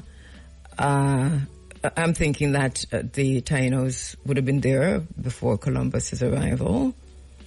I'm sure that they would have been there, considering everything. Well, the funny thing about it is that on general maps of the Caribbean, it doesn't really pick up. But so that's deliberate. Yes, and then when you so it wasn't until you mentioned and I googled it, then you see small uninhabited island in the Caribbean Sea. So that is even closer than Haiti. So that is definitely I definitely would. And if you go Google Maps, you'll see it, and it will tell you. No, I am looking at it actually. Okay. And actually, it has my brain churning. Yes. As a interconnection point between the islands. Ooh, thank you for this. You're most welcome. I give you that, and I raise you a Van Sertima. You still must say, people fight all the time. That doesn't mean they don't love each other. I know. But I have to wrap now, Leslie. But let me just give you the final word on the Tainos and we have lots of students listening, by the way. Well, I just would like that people read more, and also be open. One of the problems I do have is probably how Indigenous people are represented in the curricula.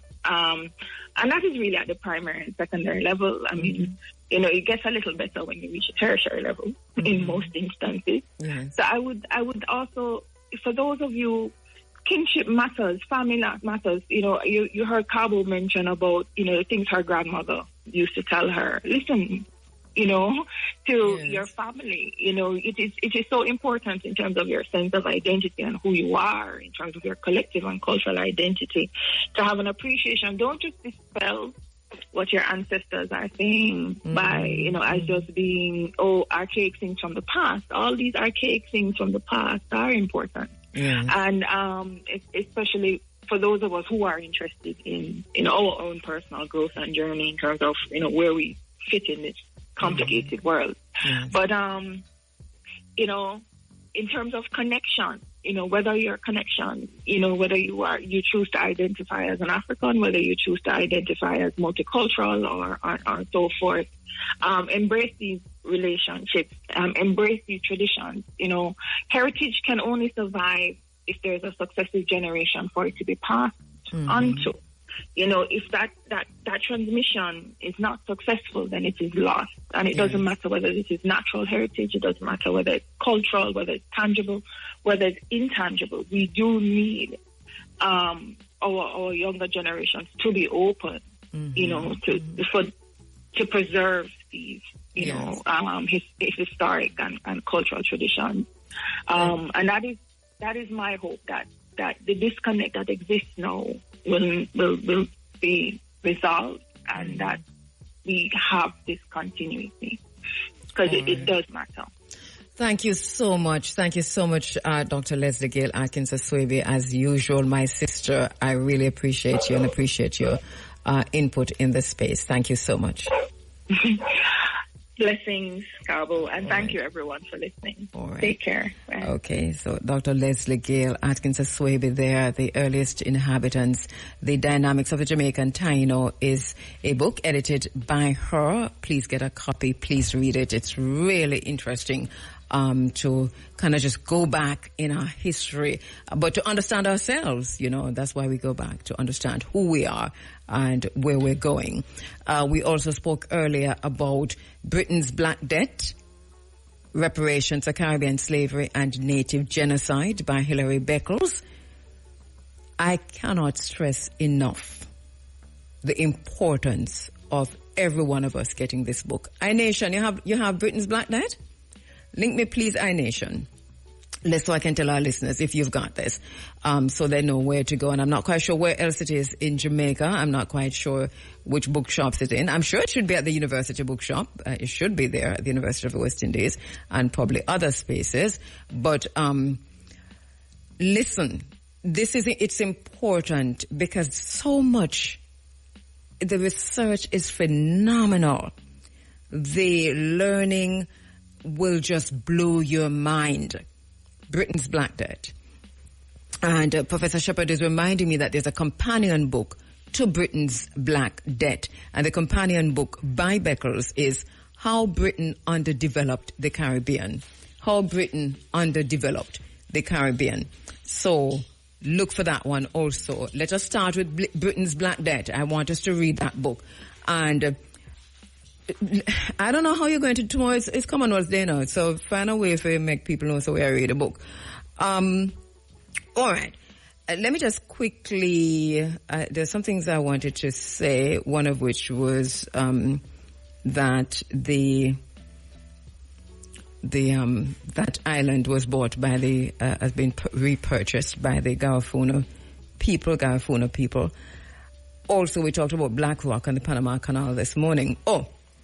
It is that Africa has responded to Trump's 2.0 era, new opportunities for China. So Africa has responded, and we're hearing some things coming from China-Africa, and this is a China-Africa engagement at the same time. China is, as you know, strident. China has said, if you want war, we're ready for war. They've said this to Trump. If you want economic war, we are ready. If you want a trade war, we are ready. If you want a physical war, we are ready. This is basically what China is saying to Donald Trump and to America. And Pete Hegseth, who is the Minister of Defense, the Secretary of Defense, he has responded to China. So you see, it's an all-out Cold War that is escalating in words. So he's responded to China by saying, it's hostile. May I just say that? So he said, well, we're ready too. Anything you're ready for, we're ready for. So let us see where this is going. Where I know it's going is what we see happening with BlackRock. So BlackRock has bought the ports that China owned in Panama. That's interesting. BlackRock is the Illuminati. BlackRock is the deep state. BlackRock is part of the technocracy. Let's just leave that for a minute. Then, what next for the rest of the Caribbean? Because the Caribbean has entered into serious trade deals, economic deals, financial deals, and other deals with China. So, what next? Let us see. Let us see. All right. That's that. Hello, Mr. Bigay. 8 minutes to 10 o'clock and he's off from the ship. That was quick. When did you come off of the ship? Yesterday. I saw you in school uniform. It's which uniform that Bigay? That don't look like nobody uniform. That look like you just get a khaki shirt, put on a white shirt, and then put a tie. That is definitely not your castle uniform. Well, that's how I used to go to school. That's how I went to school. I do not believe your short pants you used to wear to school? In first form. Oh, so first form you go on? Yes. Everybody needs to see that. Where can we find a photo, please? I don't. It's on IRFM website somewhere. IRFM's IG or somewhere. Please look for the... I did wear short pants in first. I saw you in the short pants with the school... I saw you in the school uniform thing, and you had on socks and shoes too. Oh. There were on black socks and black shoes or something like that. You were full school uniform? Yes. You went full YC. Yes, I mean, I understand what you mean. So what? I saw you. I mean, listen, I couldn't... because I couldn't factor in the short pants. But then Bigay is taking this way too far. Because, no say school uniform day. But why you have to wear short pants? But you went as a grade 7 youth. You he said went to the first farmer. Okay, then all first farmer have on tie. I didn't know first farmer. Epaulets are not available. Oh, okay.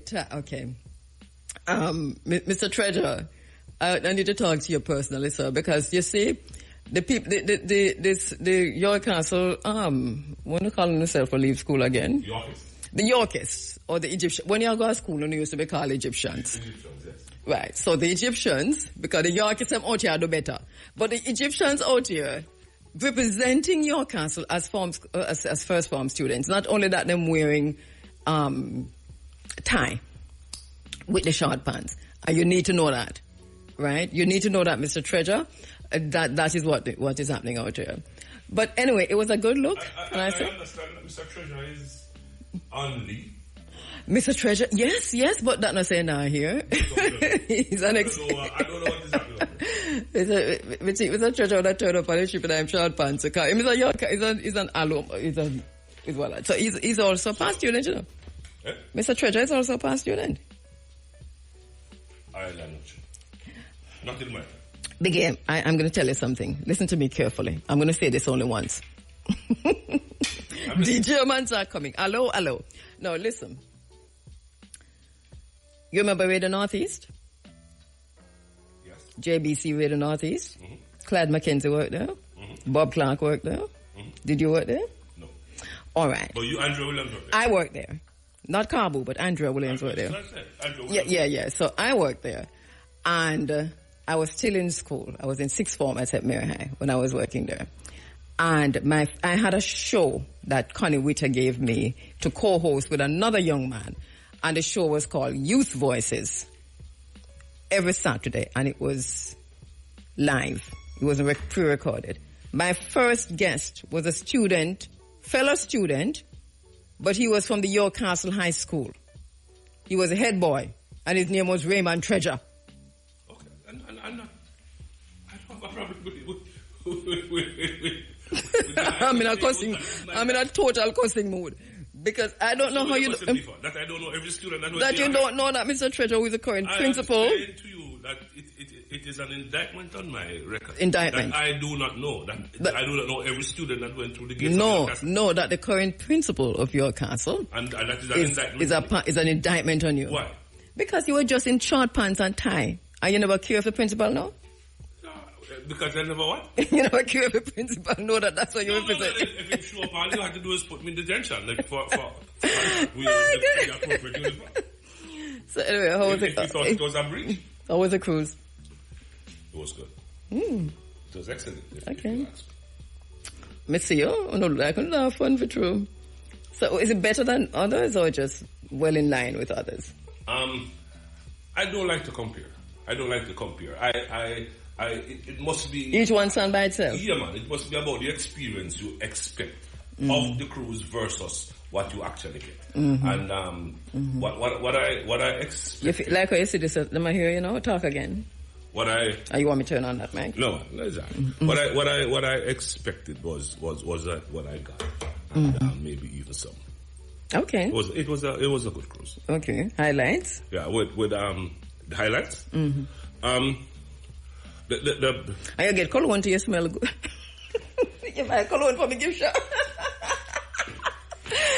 Look here, you smell expensive and dear, me have to talk. So come here, look here. Oh, you smell so good. Now you want me to turn on the other mic, right? No, necessarily. Look here, him come right close to me for talking on my microphone, and he smell really good. So let me turn on for you, mate, like I'm gone. What's the name of that cologne, Big A? I can't remember. Well, it smells good. All right, so yeah, what are the highlights? Let me tell you about something that I experienced that I didn't experience or have experienced on any other cruise. There was a comedy show that brought out some of the finest Caribbean and Jamaican in particular comedians, which included Johnny Daly and Lemon Parkins, and Kathy, I think her name is Grant, but her first name is Kathy, and Caribbean American comedian called Haitian V. And after going to that show, it dawned on me that Caribbean comedy and Jamaican comedy in particular has gone now on the big scale and can rival stand-up comedy anywhere. Because remember, Jamaican comedy is coming from skits. It was a skit kind of thing, and it had to do with, that kind of interaction. But now we are able to have entertainers going up, sitting down on them stool, and just entertain you for a half an hour, 45 minutes. That kind of thing, and you are just in stitches. And this is across the Caribbean, because I know I see this happening in Jamaica, and it's really good with Johnny and them. But so this is Caribbean wide. This is Caribbean wide. Oh, this is Caribbean wide. I didn't realize. And you know, the craft is being honed. It is not. We're not taking it for granted. It would seem, based on the interviews I've had with these entertainers, they are actually honing their crafts. There are little outlets that they're using. The Comedy Club in Kingston, for example, yes, right, is a place where these upcoming comedians and these well-established ones too can go and they hone their craft. So when they get opportunities such as the one I saw on the cruise, and it was just par excellence. And let me just ask you this, because in relation to, so we've had comedians, you know, who have really broken through some of the broken through the Jamaican Caribbean market and gone into like ethnic North American market, like an Oliver Samuels, Maffey and Oliver, Boyle Johnson. But normally it is plays and skits and that kind of thing. We didn't break through. Not just a stand-up comedy. In the stand-up comedy kind of arena. Yeah. And this is what I'm talking about. But in particular, stand-up comedy. We have broken through, and I believe that we are doing very, very well. I'm very happy to hear that. I know that I see Christopher working on this in some serious ways over a period of time. As a matter of fact, especially during COVID. You remember they had these, it was mainly online, that you would see somebody pop up every now and again with I think it wasn't random. I think it was planned during that period. You know, but to see kind of grow out like that, and this is something you think will break through the ethnic market, or more likely stay within the North American. As it continues to grow, I believe it will break through and go even mainstream. That would be great, because we see the rise of that again, especially where we see... Because you probably would have to modify your product as you go along and morph it into something that is understandable in other markets, right? But I don't see why not. In the very same way we can understand American and English comedy. Yes. I don't see why it is that we they can understand our comedy. And, you know... Yeah. And that was well received, and you're saying... It was very well received. Right. Jamaican humor is an interesting one, but I think even with TikTok and the whole social media space, where the Jamaican language is more prevalent now, that people are understanding it. Well, are understanding it. Yeah. You know. And that is not to discount the musical experience. True. You know, it was that was also very good. The persons who have been Love and Harmony cruisers, or they call them the harmonizers over the years, they have they told me that this is the best lineup so far. So what was the lineup? The lineup was excellent. You're talking about Beenie Man, Bounty Killer, Capleton, Louis Culture, Elephant Man. Well, I saw a clip of Louis Culture. Right. You know me not gonna see it. I mean. and then when you add Beresford, Hammond, Richie Stevens, and Sanchez to that, then you just get better. True. Yeah. Well, it did, and the ship was full as usual. Like cruise was fully booked. Yes. I saw that. Yes, it was.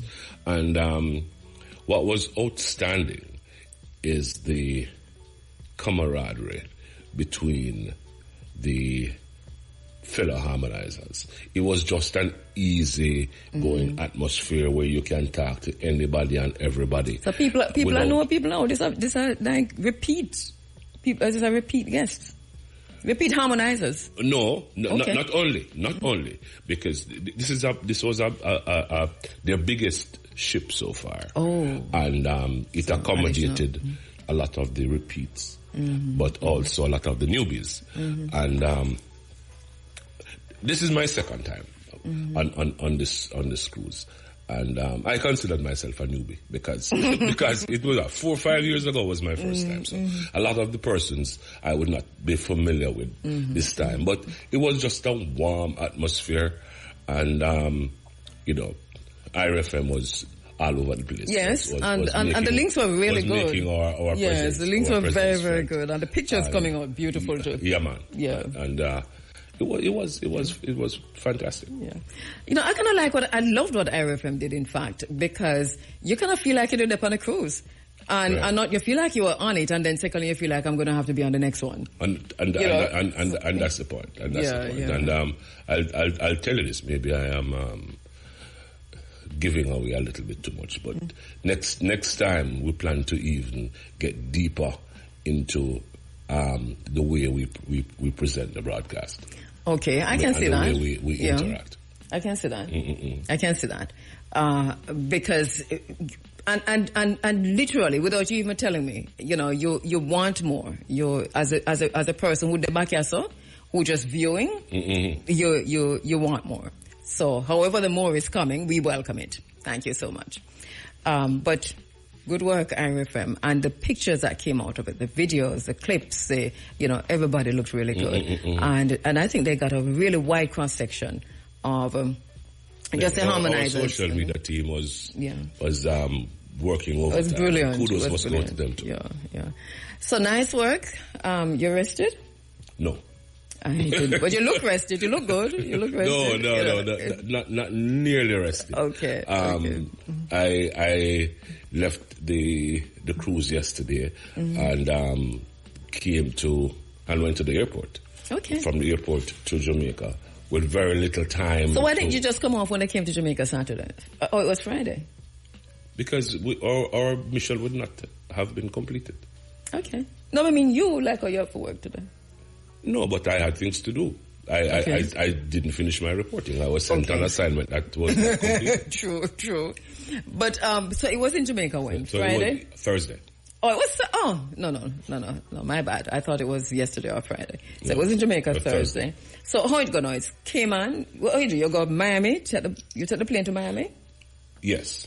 And then from there, you journey over to Cayman. Then from Cayman to Jamaica, and then from Jamaica back to Miami, which gives you 2 full days at sea. Okay. Wow, it sounds good. I mean, and I watched it. I was with you all of the way, and it really did sound good. And like I said, look good also. But I wasn't aware of the comedy. I don't know why that comedy.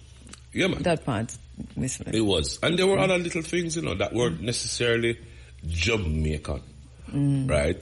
Because there was also a magic show by a Chinese, by a Chinese act, which I guess was part of the ship.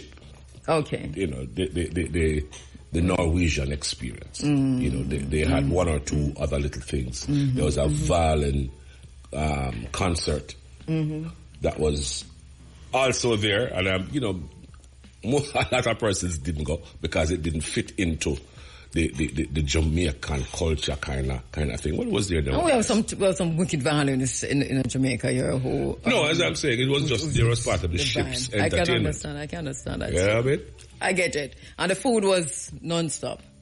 The food was non-stop. Pretty much. Well, Biggie, it seemed to me like this cruise, this specific one, was booked before it even announced. Like, there wasn't a lot of advertising around it. It seemed like it was fully booked before it was announced properly. No, I don't think that was the case. I think when IRFM got on board, we drove. I mean, IRFM is always on board. But I think when we started the actual promotion. You mean this year for this one? Yes. Okay. Right, because it was a bigger ship, Okay, it was twice the size. Well, not twice, but almost twice the size of the one the previous year. And I think that sales were sluggish. And the minute they add start, Nick would probably give you a better picture of that. But my understanding, it is when we got behind it, the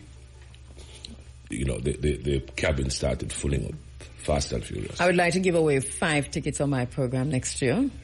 2 for me. So Nick, 5 tickets are given away next year, 2 for me. All right, so this is where, Becky, I leave it to you. It's 9 minutes after 10 o'clock. Good to have you back. Me didn't never realize you're going on cruise until it was... Yeah, it's good. I know you did tell me you were going, but it just slipped me. You told me you were going. Oh. No, but it did slip me. You know, that it was that weekend. All right, so this is... For one thing, I representing a man for Uptown TV. Bad we bad, Gaza bad we bad.